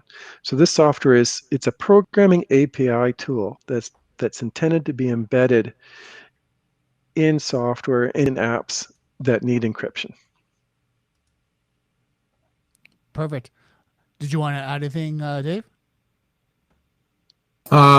Yeah, we have a lot of future development going on, and we will be looking at other things. But this is not like installing an antivirus or malware software. This is not something the user does. This is high-ended database and even cloud encryption systems. But we do have a couple departments looking at bank cards or smart cards. We have a lot of uses that we can, what I call, cook the software, the base code, into operating into different platforms, as Chad has mentioned a few times. Eventually, we will come up with something that might be more user, but it won't be the same power. It won't be quantum resilient. It'll just be 1,000 times better what's out there on the market. But our intention is to have the people look at the people who run databases and services like Visa and banking and IBM and Microsoft, even Amazon, protecting your credit cards. We're looking at them to look at a new way of doing encryption. The most important thing is the way we salt the data, the way we embed the command codes. We actually never send your credit card. We never send the commands to the drone. We are sending embedded control codes that is programmed so you can't take over the drone, because you can't just tell the drone to turn left. It doesn't know what you're talking about. It's looking for our method of doing things. So basically everything is encrypted and embedded. So when we say we're sending 48 bytes of data, that is 48 bytes of highly encrypted data that has the command codes built into it. So there's a lot more future development, but we have products ready to go for data centers, UAVs, Navy, everything else you can think of at that time. But again, that is more a IT department requirement to get it installed. Okay, perfect. And then now Kimberly has a question here. Oh, sorry, go ahead, Chad. Did you have something else to add? I was just going to add, Dave brought up a really good example, and it's an example I've used in presentations at other times, which is the credit card data. Essentially, we can do a credit card purchase without ever sending your credit card data. Wow, awesome. Banks would like that. So anyways, we did not present the quantum computer slides. Chad and I decided not to do that because we're not here to teach you about quantum computing. I'll answer this question, Chad, but Chad let it be known that this is quantum resilient. The reason it's not quantum proof is because nobody's going to lend us a quantum computer to test it. The problem we have right now, it's not just China. China boasts that they beat Google, they beat IBM, they beat HP. What's funny thing is they say it's a million times more powerful than the third largest superbrain, the supercomputer. That's because they own the third largest. They don't have the third fastest. But it's not that. It's a couple other companies, which we're not going to name right now, who are now selling quantum computers to anybody who has the money. You don't know who's going to buy it, who's going to use it, and it could end up in the known hacking countries, and the next thing you know is they've got quantum computers breaking things 100 times faster than what they can do today, or a million or billion times faster. So the developments in China is just one thought, and everybody should know that in Canada we have two, and actually we should say there are three, quantum computer companies who are building quantum computers. So it's not just China and the US. Canada is a big player in quantum computers. So it's here today, folks. NIST didn't think this was going to happen to at least 2025, that they would think about what they needed to protect for 2028. Guess what? You can go buy a quantum computer today. So that's why we're concerned. Right. Perfect. And then Kim was asking, are your slides available via email? Well, we can put them up somewhere, Chad. You can get them. Actually, this presentation we'll put up on our website. You just go to cw.com. We'll put the deck up on our website. Also, we've done a presentation before. I think it's on your It's been recorded. It's actually there. So if Kimberly wants to watch the presentation again, so she'll actually probably see it twice. The previous one, also this one. Is that correct? Yes, it is there. Okay, perfect. Yeah. And then Kimberly was just making I another comment. backed up to this. Go ahead. Sure. I was going to say I backed up to this slide to point something out. With the amount of false positives that are showing up in these values, the current internet data store limit is 10 to the power of 24. And between each handshake, you're going to need to store all of this data to compare each hand from one to the next. There's just not enough memory in the world, quantum or otherwise, to be able to process and compare our handshakes. That's why we're claiming this quantum resilient. Wow. Okay, good. That's really good to know. So let's hear. Kimberly's saying that she's been seeing this credit card Credit card info, yes, heard about that, about what they were doing in the Netherlands. Just going to get some questions here. And then we've got Roach. Can you talk about how your technology can respond to the threat that the first presentation identified? So when you're talking about SolarWinds. Talking about SolarWinds and the malware that they put on to do keyboard tracking. And that's how they actually got in. So, Chad, why don't you tell them about not just password manager, but how we're using systems out of the computers so that if you go to another computer, you suddenly it doesn't work. Yes, essentially what it is the password manager uses data from your computer, uses your unique password, so that if someone were to watch your keyboard and you typed in password 01 exclamation, there'd be, yay, I've got your password. And they go in and they log into the system on their computer. And because the password manager would look at the data on their computer and compile it with that password, the final password that actually is used for the encryption login will be completely different than the one that would be produced on your computer. So it's set up so that if your password is stolen, it's not going to have an impact. You will not be able to log in from another computer using that password. And the passwords that get generated are about, depending on settings, 256 characters long to 1700 characters long. And instead of having a character range of capital letters, lowercase letters, numbers, and a few text characters, which is about 70 different variations, our password, when expanded, is a full 256 different characters times 256 or 1700 characters. So the variation goes up dramatically. Wow. So, Roach, hopefully that answered your question. Now, was there anything else, Chad, Dave, you wanted to add, just so these guys can know how to find you, what they should be looking for in 2021 when it comes to encryption, what you guys are doing? Well, we have so many things on the go, but cew-s.com is where we're putting up all our new things and our the projects that we're working on. We haven't started saying who's using our software and stuff. That's something we keep private.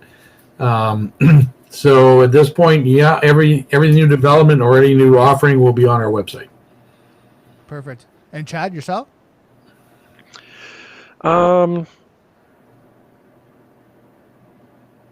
Sorry, what was the question again? Just kind of future 2021, what the people watching, what they should know, any recommendations? Yeah, we do put up videos. As we progress along, we're creating more and more videos.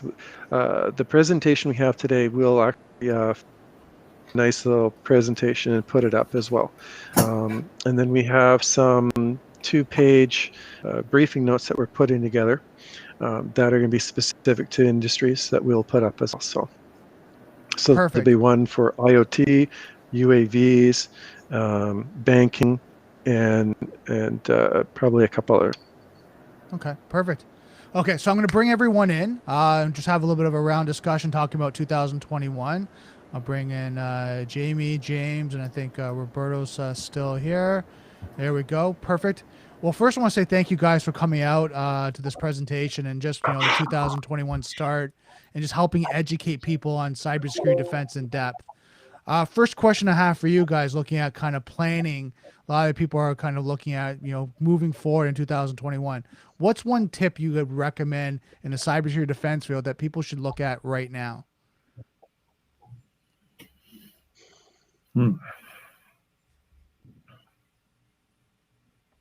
It's too much to look at. Off Everyone's the top of my head, quiet. I would say password managers.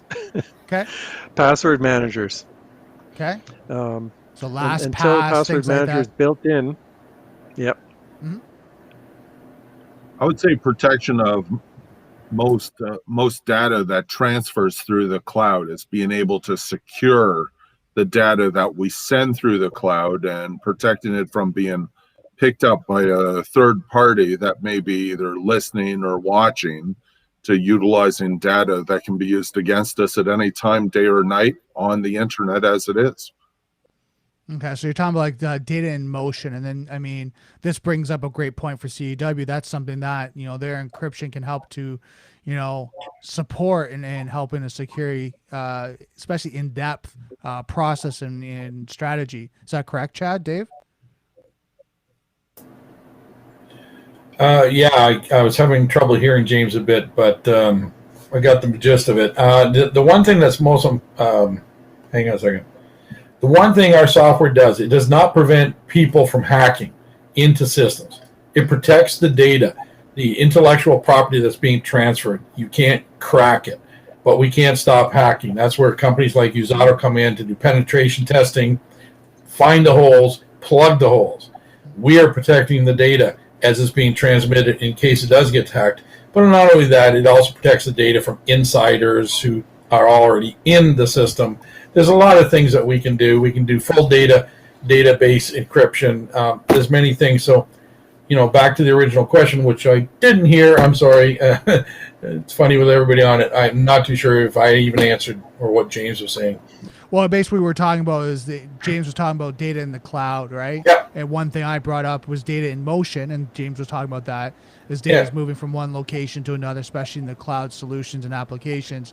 That CEW solution helps to secure that.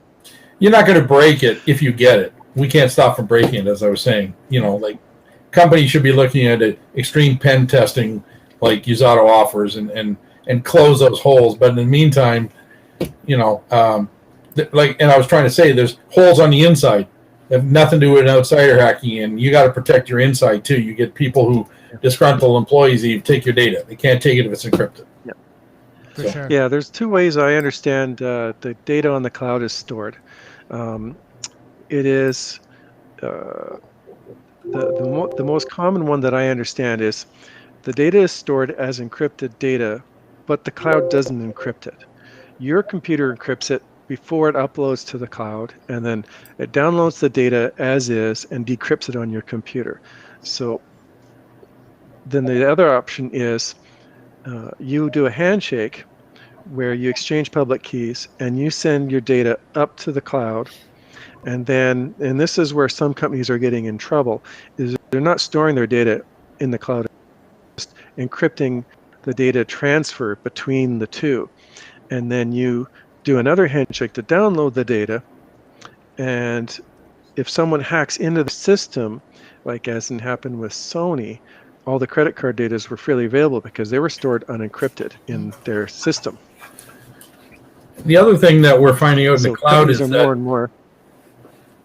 I was just saying the cloud has multiple servers. You don't know where your data is, and they back up constantly. Are you saying they're using super encryption to send their data from one system to another that they have themselves? I don't think so. You could be the man in the middle between server 1 and server 2, going from Canada to the US on a overnight backup. That is so hackable, and that is not encrypted properly. So cloud is very dangerous, and we have to start educating people to look at a newer methodology of encrypting it, which is what we have produced. Okay, perfect. Now, Roberto, what about yourself? I mean, you're deep in this, you're deep in the technology. What's one recommendation for 2021? I think for 2021, one thing companies need to look at is their digital footprint, right, over the web. Like I mentioned earlier, penetration testing can it's essential. Don't get me wrong; it's really essential to look at what are the goals to go into your organization. But sometimes what's being left out is your digital footprint over the web, all over the web. So it's really interesting. We did a use case earlier in 2020 where we found a third-party solution or a third-party website that's completely not part of the supply chain, not part of a company of our client's ecosystem, right? But because of the vulnerabilities, because of the way the business was handled, the third-party business was handled, we found some vulnerabilities, and data was exposed that can be used by threat actors to attack the company, to attack the clients of those companies. So not the however you look at the penetration testing for that company, it wouldn't have seen the footprint from that third party company. So you really have to look at as well what's out there. What's your digital footprint? Human reconnaissance is something that needs to be taken a look at as well, because just your digital footprint as a company, your digital footprint as a person, knowing what's really out there, it's quite amazing. We did the human recon about a month ago, and it was really crazy. What we found out, it was just the amount of information that's really out there per person. It's overwhelming. Oh, for sure. The amount of data. I mean, I know Mark Zuckerberg's getting in trouble right now for privacy and everything he's taking from the WhatsApp app and everything else, right? We were seeing that in the news. So now Kimberly had another question. She's been great at putting in comments here. I think the issue is every day people can never remember encrypted passwords enough to actually use them on their own other devices, i.e. encrypted extended passwords, auto-save elsewhere. And then she was asking here, let me bring this up here. Can the encryption work for ongoing problems with or for SolarWinds technology? And I think we answered about the SolarWinds, but ongoing problems, we're kind of talking about, is it future proof? Is it stuff that we're looking at for different technologies? Chad, Dave? Well, SolarWinds, obviously our technology could have prevented what happened, because they wouldn't have been able to use the password that they so easily got and got into the system with our password manager. And again, the password manager is one of the clues. You don't have to remember encrypted passwords. I don't care if you want to use 1, 2, 3, 4, 5 as we show an example, because it'll never be sent and it'll change every time. The other thing is, if you use that same password on another computer, it will never be the same translation again. So it doesn't matter where you log on or how many times you log on. We never send the same password twice. Okay, perfect. Now, James, go ahead, Dave. Sorry, because of the key system, the way we have their handshake and we embed everything. So I thought I better throw that in. How can you change the password? Well, you can't, because we embed it in such a way you never send it. Perfect. Now, Jamie, did you have some insight on this? Yeah, actually, and I'll put on my old Sovereign Foundation hat, and self-sovereign identity, I believe, is going to be at the grassroots level. Changing your identification and the username and passwords will disappear, and that encryption that we're talking about, that's available at the the commercial level or the military grade level, will be available to the common day person. So that's what I see is going to be a big change in we want to protect our data and identity versus the past, the Googles or the Facebooks doing it. Right. I think right now we're seeing more, and we all know this, everyone that's watching this and all that, is, our data is out there. You post something online, it's somewhere stored on some server, right? It's not just like this, it just goes invisible. It's there forever. Exactly, right? Try and get rid of it. Well, yeah, scraping the internet's extremely hard once it's out there, right? Mm-hmm. Perfect. So is any recommendations? I heard that. Go ahead, Chad. I was going to say, I heard a very unique analogy, and it was teaching young people not to share inappropriate photos. And it was like squeezing a toothpaste bottle. Once the toothpaste comes out, you can't put it back in. So true. Very, very true. I guess one last comment I do want to throw in there about really about how we've covered over today in these meetings. It is really important as we move into technology to protect the flow of data and all communications thereof. I'm hoping that the viewers today have a good grasp to understanding that the balance of technology and communications and the relaying of information to the right people to make the right choices with the right amount of time is pivotal to what we as operators of either cyber defense systems to drones to electronic communications, we all have jobs to fulfill. And as the world evolves, we will always have to be engaged, be aware, and to have meetings, exactly what we're doing here and now, to identify the things that will educate us and give us more information so we know what we're talking about. when these questions happen in the future. For sure. And I think that's where you get the security in depth, right? That's the defense in depth we're talking about, is looking at all these different areas of security that we're bringing into these meetup groups and these discussions to look at. It's a combined holistic effort. It's not one solution. It's a combined effort of administrative controls, technical controls, education, awareness, keeping it in front of, what's going on in the industry. SolarWinds will use the example, keeping your ear to the ground and just learning. So I want to thank all you guys for coming out and just providing your value, your expertise, and just sharing this information. Yep. Thank you very much, everyone, for joining us this evening. We're glad to have you, and keep up the fantastic work. Yeah, so we're going to end off there. I'm just going to put everyone in the lobby. It's just going to have James and myself here. So James, for going forward, so what are we looking for the meetup group and what we're working on this year? Well, other aspects that we're going to be looking at for this year is going to be focusing on how we can improve technology with communications, the use of cyber defense, and how to identify those risks. We are surrounded by industry experts that we are able to call on and bring to the table to align and work with.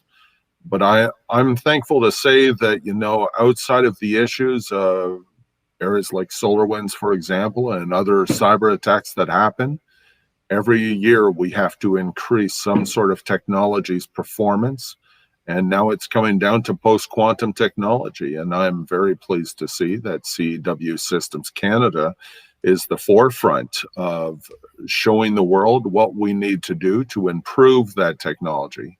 And I'm very thankful to be a part of this group as we expand into the future of this technology and how it applies to everyone. Yeah, for sure. And I think one thing, just to remind everyone that's watching this, even if you're watching it live or watching the recording, all the information for the contacts of all the great experts are here. You can reach out to them, ask them any questions, request more information. We'll be providing that in part of the meetup group.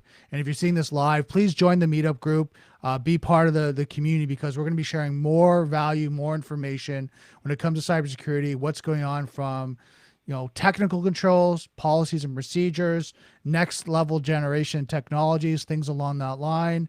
It's just gonna be amazing. So you can either, from the live session or the recorded that will be posted probably by Thursday, you'll get that and you'll be able to share this out. Now, just make sure you share this out with your community. You want to make sure that, you're educating as many people as you can, because it's the constant effort of knowledge, right? It's not just one off. You got to touch it like day in and day out to remember what you need to do, what's changing. Because as James and everyone's talking about, this technology is changing. We're evolving. We're constantly evolving. Quantum computers, China, SolarWinds, you name it. It's always evolving. So James, I'm so fortunate to kind of be part of this community with you and just to help really the companies, organizations, and people just stay protected. That's it. Awesome, guys. Well, I hope you had a good night and you got a lot of information. Share this out, comment, through the video, and just let us know what you got from it. So thank you so much. Be safe, and we look forward to speaking to you next event. Thank you very much. And one last comment. Kimberly is right. Intelligence is constantly under attack. We need to come together to solve those problems. Thank you, everyone. Have a fantastic evening and continue to be safe from COVID. Awesome. Have a good night, guys.